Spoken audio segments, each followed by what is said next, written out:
Hello guys, welcome back to our channel. இன்னைக்கு நம்ம சேனல்ல exercise 1.4 ஓட continuation 4th question தான் வந்து பார்க்க போறோம்.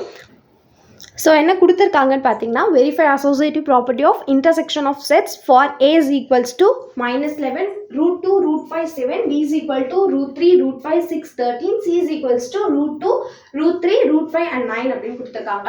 So associative property of intersection of set ஓட ஃபார்முலா வந்து என்னன்னு பாத்தீங்கன்னா A intersection of B intersection C is equal to A intersection B intersection C. இதுதான் வந்து இதோட ஃபார்முலா. ஸோ நம்ம என்ன பண்ண போறோம் அப்படின்னா ஃபர்ஸ்ட் ரைட் சைடு சால்வ் பண்ணோம், நெக்ஸ்ட் அதே மாதிரி LHS சால்வ் பண்ணோம் அப்படின்னா ரெண்டும் ஈக்குவலா இருக்கான்றதை செக் பண்ண போறோம். ஸோ ஃபர்ஸ்ட் என்ன பண்ண போறோம்னா A intersection B intersection C தான் கண்டுபிடிக்க போறோம். Let it be LHS ன்னு எடுத்துக்கலாம். ஓகேங்களா? So first B intersection C நம்ம கண்டுபிடிக்க போறோம். So B intersection C. So B ஓட values என்ன? √3, √5, 6 and 13. So இதை நம்ம இங்க எழுதிடலாம். Intersection C என்ன? √2, √3, √5 and 9. ரெண்டுத்துல எது காமனா இருக்கு? √3 and √5 காமனா இருக்கு. So B intersection C is equal to √3, √5. இப்போ என்ன பண்ண போறோம்? A வை intersection பண்ண போறோம். So A intersection of B intersection C is equal to A ஓட வேல்யூ என்ன இருக்கு? -11 √2 √5 7 intersection √3 and √5. இது எதோட வேல்யூ? B intersection C ஓட வேல்யூ. ரெண்டுத்துல எது காமனா இருக்கு? √5 மட்டும் தான் காமனா இருக்கு.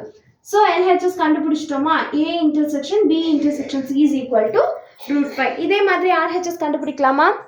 Okay. So okay, RHS என்ன? A intersection B intersection C. So first என்ன பண்ண போறோம்? A intersection B கண்டுபிடிக்க போறோம். A intersection B is equal to A வும் B அந்த ரெண்டு வேல்யூஸும் நம்ம போட போறோம். So -11 √2 √5 and 7 intersection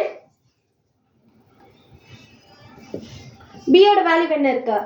√3 √5 6 and 13. ரெண்டுத்துலயும் காமனா என்ன இருக்கு? √5 மட்டும் தான் இருக்கு. சோ A intersection B ஓட வேல்யூ என்ன? √5. இப்போ intersection C நம்ம பண்ண போறோம். So A intersection B intersection C. A intersection B என்னன்னு கண்டுபிடிச்சோம்? √5. intersection C ஓட வேல்யூ என்ன? √2 √3 √5 and 9. ரெண்டுத்துல எது காமனா இருக்கு? √5 மட்டும் தான் காமனா இருக்கு. So LHS is equal to RHS. Hence proved the associative property of intersection of sets. ஓகேங்களா?